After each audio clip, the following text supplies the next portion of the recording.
Welcome to exam and welcome to this video guys. ये video में बात करने वाले हैं नेक्स्ट सोशल रिफॉर्मर के बारे में, जो की है डॉक्टर भाऊ दाजी लाड। गाइस, या व्हिडिओमध्ये आपलं स्वागत आहे। या व्हिडिओमध्ये आपण बोलणार आहोत डॉक्टर भाऊ दाजी लाड बद्दल, जे की समाज सुधारक आहेत। आणि गाइस, हा व्हिडिओ सुद्धा तुमच्यासाठी खूप इम्पॉर्टंट होणार। आय होप तुम्ही लोकांनी लास्ट 4 व्हिडिओज बघितले असतील, ज्याच्यामध्ये खूप इंपॉर्टेंट सोशल रिफॉर्म्सच्या बद्दल आपण जे आहे ते डिस्कशन केलेलं आहे। गाइज, मैं ये उम्मीद रखता हूं कि आप लोगों ने पिछले 4 जो है सोशल रिफॉर्मर के जो वीडियोस है वो अच्छी तरीके से देखे होंगे, क्योंकि वहां पर बहुत सारे इंपॉर्टेंट जो है वो बहुत इंपॉर्टेंट जो सोशल रिफॉर्मर्स है वहां पर आपको मिलेंगे। उनकी इन्फॉर्मेशन आपको रीड करने मिलेगी, ठीक है। और अगर नहीं देखा होगा तो यहाँ पर आई लिंक में उसका बटन में दे दूंगा, आप वहां पे लिंक पे क्लिक करिएगा और वहां पे जो है प्लेलिस्ट को देखकर वो पूरा वीडियो देख सकते हो। चलो आगे बढ़ते हैं। अब बात करते हैं इनकी लाइफ स्पैन के बारे में। स्टार्ट होती है from the 7 September 1822 till 31 may 1874। Guys, यांची जी काही कार्य वेळ आहे ती कार्यवेळ काय आहे, 7 सप्टेंबर 1822 पासून 31 मे 1874 पर्यंत। चला पुढे जाऊया ना। अभी बात करते हैं इनकी जो लाइफ स्टाइल है, इनका जो लाइफ था, इनके अंदर जो इनकी जो कुछ इंपॉर्टेंट जो आइडेंटिफिकेशन थी, इनके कुछ पुरस्कार थे, कुछ इनको नोटेबली कुछ आइडेंटिफिकेशन मिली थी, वो सारी रिकॉग्निशन, उन सारी काम के बारे में, उनके सारे जो कॉन्ट्रीब्यूशन थे टुवर्ड्स दी सोसाइटी, वो हम यहाँ पर डिस्कस करने वाले। सो डॉक्टर भाऊ दाजी लाड, इनको दोस्तों में मतलब जनरली इनको बोला जाता था, भाऊ करके बोला जाता था अमंग फ्रेंड्स, ठीक है। तो वहां से उनको नाम जो है वो भाऊ दाजी लाड पड़ गया। अब यहाँ पर उनका जो मेन अच्छा मतलब रियल जो नेम था, वो नेम था रामचंद्र विठ्ठल लाड। यांचं खरं नाव काय होतं? रामचंद्र विठ्ठल लाड। रामचंद्र विठ्ठल लाड लक्षात ठेवायचं, रामचंद्र विठ्ठल लाड। यांचं दुसरं नाव जे यांच्या मित्रांमध्ये आहे ते काय आहे? भाऊ दाजी लाड। भाऊ दाजी लाड आणि त्यांचं खरं नाव काय आहे? रामचंद्र विठ्ठल लाड। यांची कार्यकाळ काय होती? मी मग तुम्हाला सांगितलं, 7 सप्टेंबर 1822 पासून 31 मे 1874। इनका जो लाइफ स्पैन है वो कहां से कहां होता है? 7 सितंबर 1822 से लेके 31 मई 1874। देन इनका जो बर्थ प्लेस है, birth place is in Goa. Goa में क्या है? मांजरे इनका जो है गांव का नेम है, जहां पे इनका बर्थ हुआ है। यांचं जन्मगाव काय आहे? गोवा। गोवामध्ये मांजरे जे गाव आहे हे यांचं जन्मस्थान आहे। देन इनका जो मूल गांव है, मतलब ये जहां से बिलोंग करते हैं, वो मतलब नेटिव प्लेस जहां पे ये रहते होंगे, उनका जो गांव रहेगा, जैसे हम लोग गांव जाते हैं ना, उसको नेटिव प्लेस बोला जाता है। जसं आपण गावाला जातो त्याला नेटिव प्लेस म्हणतात, मूळ गाव झालं। या मूळ गाव यांचं कोणतं होतं? पोसे। पोसे तालुका पेडणे, आणि ते गोवामध्ये आहे। सो इनका नाम क्या था? पोसे। इनके जो नेटिव विलेज का नाम था वो पोसे था। ये कहां पर है? तालुका पेडणे, मतलब जो उनका तालुका है वो पेडणे है, and Goa is the area. चलो आगे बढ़ेंगे, बात करते हैं। अब इनकी जो खास, इनको जो पहचाना जाता था, इनकी जो नोटेबल आयडेंटिटी थी वो क्या थी? यांची जी ओळख होती, विशेष ओळख काय काय होती यांची? तर सर्वात मोठी यांची आणि सर्वात इम्पॉर्टंट एक्झाम मध्ये, म्हणजे एमपीएससीच्या कंबाईंड असो, एमपीएससीची राज्यसेवा एक्झाम असो, ग्रुप बी असो, ग्रुप सी, कोणत्याही ग्रुपमध्ये जर यांच्याबद्दल तुम्हाला विचारलं गेलं आणि जर कुठली आयडेंटिटी इंपॉर्टंट असेल ना, तर ती आहे धन्वंतरी। कोणती आयडेंटिटी इंपॉर्टंट आहे? धन्वंतरी आयडेंटिटी इंपॉर्टेंट आहे। सो यह धन्वंतरी आइडेंटिटी आली कुठून? इनको जो धन्वंतरी बोला जाता था वो क्यों आई? अब ये धन्वंतरी होता क्या है? तो ये धन्वंतरी इज काइंड ऑफ एक मेडिसिन है। अब ये मेडिसिन किसके लिए है? ये लेप्रोसी के लिए। ये मेडिसिन किसके लिए? लेप्रोसी के लिए। काहीच यांना धन्वंतरी म्हणत होते, पण धन्वंतरी नाव शब्दाचा अर्थ काय असतो किंवा धन्वंतरी काय आहे? तर एक कुष्ठरोगावरील औषध आहे। काय आहे? कुष्ठरोगावरील औषध आहे। दुसरं यांचं जे एक विशेष ओळख होती यांची, ती होती पहिले हिंदी नाटककार। यांची विशेष ओळख अजून काय होती? पहिले हिंदी नाटककार। गाइस, यहाँ पर आपको क्वेश्चन पूछा जा सकता है दोनों तरीके से, कि फर्स्ट जो हिंदी ड्रामेटिस्ट थे इन दी महाराष्ट्र सोशल रिफॉर्मर, वो कौन थे? तो वो थे भाऊ दाजी लाड, ठीक है। और अगर ऐसा पूछा जाए कि कौन सी पर्सनालिटी को धन्वंतरी बोला जाता था, तो वो भी कौन होंगे? भाऊ दाजी लाड। अच्छा, why has he called Dhanvantari? उनको धन्वंतरी क्यों बोला जाता था? तो देखो क्या किया था उन्होंने। He prepared medicine for leprosy. Definitely guys, अगर उनका नाम अगर उस मेडिसिन से पड़ा हुआ है, तो डेफिनेटली उन्होंने ही उस मेडिसिन को जो है वो फाइंड आउट किया रहेगा या बनाया रहेगा।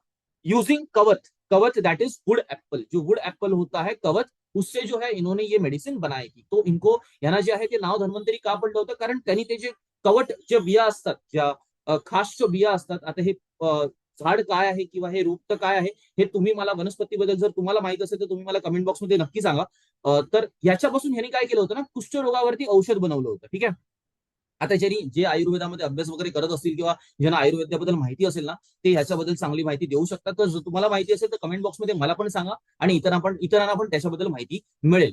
देन यांनी काय केलं, विविध वनस्पतीवर प्रयोग करून औषधी विकसित केली, त्यामुळे धन्वंतरी त्यांना म्हणत असत. आता इनको क्या किया इन्होंने, बहुत सारे मेडिसिन के ऊपर इन्होंने रिसर्च वगैरह किया होगा, तो इसी वजह से जो है इनको जो नाम पड़ गया वो बढ़ गया धन्वंतरी.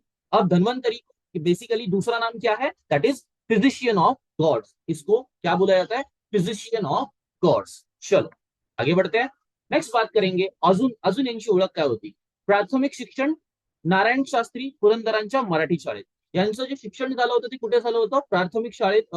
प्राथमिक शिक्षण जे होतं ते कुठे झालेलं, नारायण शास्त्री पुरंदरांच्या मराठी शाळेमध्ये यांचं जे आहे ते प्राथमिक शिक्षण झालेलं. इनका प्राइमरी एजुकेशन कहाँ हुआ था, एट नारायण शास्त्री पुरंदरेज मराठी स्कूल. ठीक है. नेक्स्ट बात करेंगे एल्फिस्टन कॉलेज मधील शिक्षक.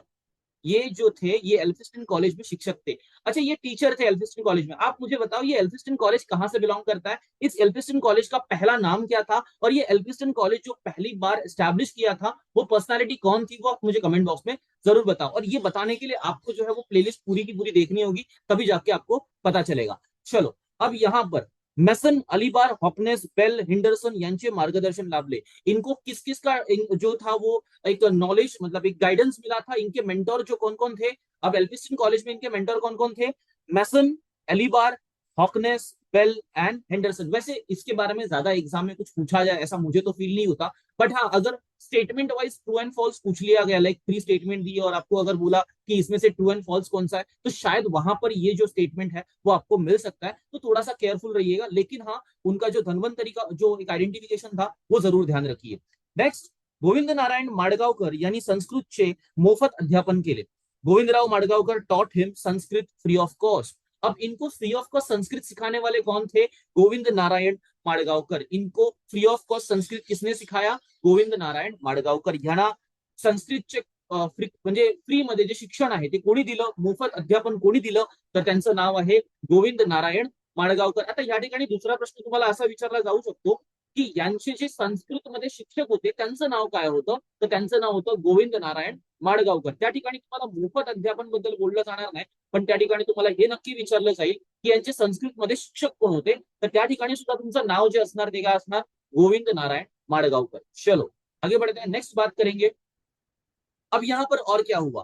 1843 मध्ये एल्फिस्टन कॉलेजमध्ये शिक्षक म्हणून नेमणूक. यांची जी शिक्षक म्हणून नेमणूक झाली होती ती कधी झाली होती, 1843 मध्ये. इनका जो अपॉइंटमेंट हुआ था as a teacher in Elphinstone college वो कब हुआ था, दैट इज ऑन 1843. गाइस यहाँ पर ये लिखा हुआ है, विशेष ओळख लिखा हुआ है, लेकिन यहाँ पर जो है थोड़ा सा चेंज हो जाएगा. उनकी एजुकेशन बैकग्राउंड जो है वो यहाँ पर हम लोग डिस्कस कर रहे हैं, तो ये आप थोड़ा सा ध्यान रखिएगा. ठीक है. चलो आगे बात करते हैं. जीजीएमसी, जीजीएमसी पदवी, डॉक्टर झाले, ग्रंथपालाची नोकरी केली. Then what he obtained, he obtained GGMC degree from grand medical college in 1851. Grand medical college जो है यहाँ पर जो है इन्होंने जो है 1851 में जीजीएमसी डिग्री जो है वो ऑब्टेन्ड की. उसके बाद ये डॉक्टर बन गए एंड सर्व्ड एज लाइब्रेरियन. इसके बाद जो है इन्होंने एज अ लाइब्रेरियन जो है वो काम किया, ग्रंथपालाची नोकरी त्यांनी केली. जीजीएमसी डिग्री मिळाली, त्यानंतर डॉक्टर झाले आणि त्याच्यानंतर त्यांनी थोड्या काळासाठी का होईना लाइब्रेरियनची जी काही नोकरी होती ती केली. त्याच्यानंतर नेक्स्ट बात करेंगे. अब इनका जो एक पब्लिक एंड सोशल कंट्रीब्यूशन था, मतलब अभी देखो सोशल वर्कर है तो डेफिनेटली यार पब्लिक और सोशल कंट्रीब्यूशन तो हर किसी सोशल वर्कर के यहाँ पर आपको मिलेगा. सोशल जो रिफॉर्मर रहेंगे उनके साथ में आपको मिलेगा. सो नाउ बॉम्बे एसोसिएशन के पहले सरचिटनीस, he was first secretary of Bombay association. ये कौन थे, first secretary of Bombay association. Next बात करेंगे. भारतासाठी संविधान तयार करण्यासाठी याचिका तयार केली, ही ती भारतीय स्वातंत्र्याच्या इतिहासातील पहिली पाने ठरली. सो गाइस इन्होंने क्या किया, he drafted a petition for India's constitution regarded as the first page in Indian independence history 1863 से लेके 69. तो गाइस मी ते काय सांगितलं की ह्यानी काय केलं ना, ह्यानी एक याचिका तयार केली. कशासाठी तयार केली, भारतीय संविधानासाठी. आता ही जी याचिका होती ना ती भारतीय संविधानाच्या इतिहासाचं पहिलं पान झाली. पहिलं पान म्हणजे काय, तर इथून जो आहे तो भारतीय संविधानाचा इतिहास जो आहे तो सुरू होतो. इथून जे आहे ते भारतीय संविधानाचं नाव जे आहे ते सुरू झालं. भारतीय संविधानाचा जन्म होण्याची सुरुवात इथून सुरू झाली. नेक्स्ट 1869 से लेके 63, सॉरी 1863 से लेके 69 एंड 1869 से लेके 71 के बीच में इन्होंने क्या किया, he served as a sheriff of Bombay. इन्होंने क्या किया, शेरिफ ऑफ बॉम्बे. यांच्या 1869 ते 71च्या कालावधीमध्ये किंवा 1863 ते 1869च्या कालावधीमध्ये ह्यांनी काय केलं, ह्यांनी मुंबईचे शरीफ म्हणून काम केले, मुंबईचे शरीफ म्हणून काम केले. तुम्ही मला रिसर्च करून सांगा हे शरीफ याला काय म्हणतात, शरीफ इज व्हॉट, कमेंट बॉक्स मध्ये नक्की सांगा की शरीफचा अर्थ काय होतो. गाइस कमेंट बॉक्स में बताओ ये शरीफ क्या होता है, ये क्या पोजीशन है, आप मुझे बताओ. Then England, France, Germany, America येथील वैद्यकीय संस्थानांकडून मानद सभासदत्व प्राप्त झाले. यांना जे आहे यांना एक ऑनररी मेंबरशिप मिळाली होती from medical societies in England, France, Germany and America. He got what, इनको क्या ऑनररी अवार्ड मिला था, अवार्ड नहीं मेंबरशिप मिली थी, that is from medical societies in England and France, Germany and America. इनको जो है एक ऑनररी मेंबरशिप मिली थी इन दी मेडिकल सोसाइटीज. अभी ध्यान रखो इसके ऊपर भी क्वेश्चन बनाया जा सकता है, जैसे कि ये पूछा जाएगा कि डॉक्टर भाऊदाजी लाड जी जो थे इनको England, France, Germany and America में जो ऑनररी मेंबरशिप मिली थी वो कौन से फील्ड में मिली थी, तो आपको ध्यान रखना है वो मेडिकल सोसाइटीज के अंदर इनको जो है वो मिली थी, मेडिकल सोसाइटी के अंदर इनको ऑनररी मेंबरशिप मिली हुई है. चलो नेक्स्ट बात करेंगे गिरनार पर्वतावरील रुद्रदामन आणि गुप्तकालीन शिलालेखाचा अभ्यास. इन्होंने क्या किया था, studied Rudradaman and Gupta inscription at mount Girnar. यांनी काय अभ्यास केला होता, रुद्रदामन आणि गुप्तकालीन शिलालेखाचा अभ्यास केला होता. रुद्रदामन हा चष्टनचा नातू असल्याने सिद्ध केले. यांनी काय सिद्ध केले की रुद्रदामन जो आहे तो चष्टनचा नातू आहे. चष्टन कोण आहे, त्यांचे जे आहे आजोबा असतील. सो त्यांनी काय सिद्धांत दिला की तो जो आहे त्यांचा नातू आहे. So what he proved, Rudradaman was Chashtana's grandson not his son as claimed by British researchers Prinsep. अब यहाँ पर भी एक क्वेश्चन बन सकता है कि ब्रिटिश प्रिंसेप ने जो प्रूव किया था कि Rudradaman was a son of the Chashtana's, तो यहाँ पर ये डिस्प्रूफ किसने किया या फिर किसने बोला कि ये जो थे वो ग्रैंडसन थे चष्टनस के, तो ये जो बोला गया है वो बोला गया है डॉक्टर भाऊदाजी लाड जी की तरफ से. तो यहाँ पर ये क्या हुआ कि रुद्रदामन जो थे वो पहले ब्रिटिशर्स ने ये बोला कि ब्रिटिशर्स के प्रिंसिप ने ये बोला कि वो जो थे वो सन थे चष्टनास के, लेकिन इन्होंने भाऊदाजी लाड जी ने क्या किया, यहाँ पर बहुत ज्यादा जो है वो रिसर्च किया, स्टडी किया और पता किया कि यहाँ पर ये जो रुद्रदामन जो है वो कौन है, he is a grandson of Chashtana's. चलो राजा गोपीचंद नाटकाचे हिंदी भाषांतर करून मुंबईत प्रयोग घडविला. कोणत्या नाटकाचा प्रयोग घडविला, दॅट इज राजा गोपीचंद नाटकाचे हिंदी भाषांतर केले आणि ह्यानी ते पहिले, ह्या ठिकाणी ते पहिले हिंदी नाटककार झाले. सो what he did, translated the Hindi play Raja Gopichand and stage it in Mumbai. और यहाँ पर जो है वो फर्स्ट हिंदी ड्रामेटिस्ट बन गए. कैसे फर्स्ट हिंदी ड्रामेटिस्ट बन गए, what he did, he translated Raja Gopichand and staged it. So that at that point of time he became the first Hindi dramatist. Then मुंबईत एल्फिस्टन थिएटरिकल सोसायटीची स्थापना केली. Who established Elphinstone theatrical society? So that person is doctor Bhaudaji Lad. ध्यान रखिएगा भाऊदाजी लाड यांनी काय केलं, Elphinstone theatrical सोसायटीची स्थापना केली. अगेन 5 स्टार इन्फॉर्मेशन, जसं मी म्हटलं होतं की या ठिकाणी तुम्हाला खूप जास्त इम्पॉर्टंट इन्फॉर्मेशन मिळेल आणि दॅट इज इट. सो ती धन्वंतरीची इन्फॉर्मेशन आणि ह्या दोन राजा गोपीचंद मध्ये ते फर्स्ट हिंदी ड्रामेटिस्ट बनले आणि त्याच्यानंतर एल्फिस्टन थिएटरिकल सोसायटीची स्थापना केली. चलो नेक्स्ट बात करेंगे वेणुबाई व कुंवर यांच्या पुनर्विवाहास उपस्थित राहून सामाजिक सुधारणेला साथ. यांनी काय केलं, he supported social reform by attending the remarriage of Venubai and Kunwar. इन्होंने कुंवर और वेणुबाई जो है इनका जो है रीमैरिज हुआ था, तो इन्होंने ये मतलब ये वेणुबाई और कुंवर जो थे इनको रीमैरिज किया गया था. इनका पहले भी डाइवोर्स वगैरह हुआ रहेगा, कुछ प्रॉब्लम हुए रहेंगे.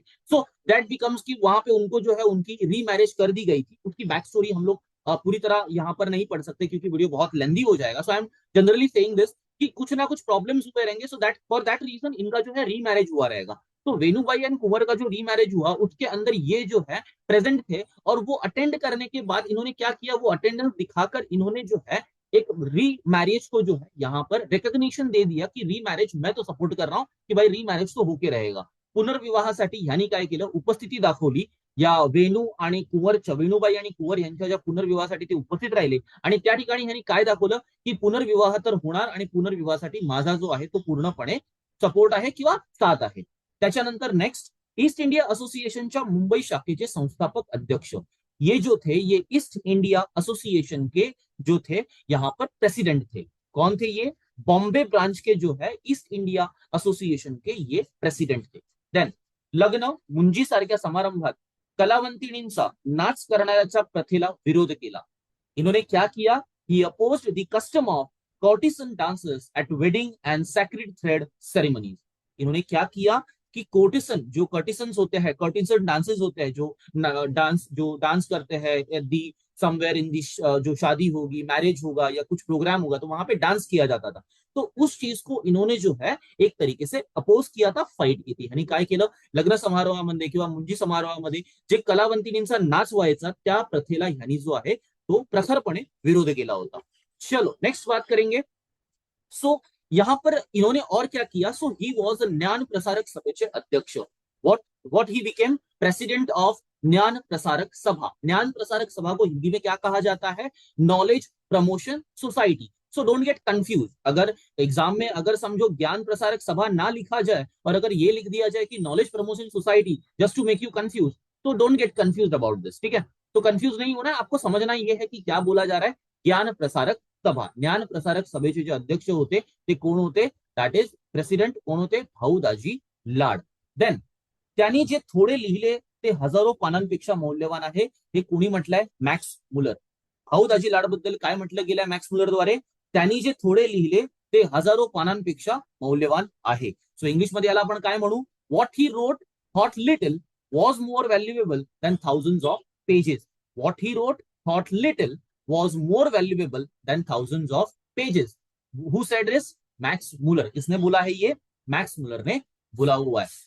So guys, this is the important information about the doctor Bhaudaji Lad. I hope आप लोगों ने ये पूरा वीडियो ठीक से देखा होगा, जो भी इंपॉर्टेंट नोट्स है वो आपने लिए होंगे, और वो सारे नोट्स अगर आपने लिए हैं तो उसको एग्जाम के पहले रिवाइज जरूर कीजिएगा। और ध्यान रखिए जो भी वीडियोस आप देख रहे हो उनके थोड़े बोर्ड्स का क्यों ना हो, नोट जरूर लीजिएगा, या फिर आप स्क्रीनशॉट ले रहे हो तो बाद में लिख दीजिएगा, क्योंकि अगर आप नहीं लिखोगे, नहीं नोट करोगे तो याद नहीं रहेगा। रट्टा मारना इम्पॉसिबल है। बहुत सारे सोशल रिफॉर्मर्स है, इतने सारे सोशल रिफॉर्मर्स की इन्फॉर्मेशन को याद रखना इज ऑलमोस्ट इम्पॉसिबल अगर आप रिव्हिजन नहीं करोगे। तो गाइज रिव्हिजन करा आणि या सगळ्या नोट जे आहे ते तुमच्याकडे ठेवा। सो गाइज आई होप आप लोगों ने वीडियो देखा होगा, वीडियो अच्छा लगे, वीडियो में से सीखने मिले तो लाइक कर दो, वीडियो को शेयर कर दो, चैनल को सब्सक्राइब कर दो, and thank you for watching the video.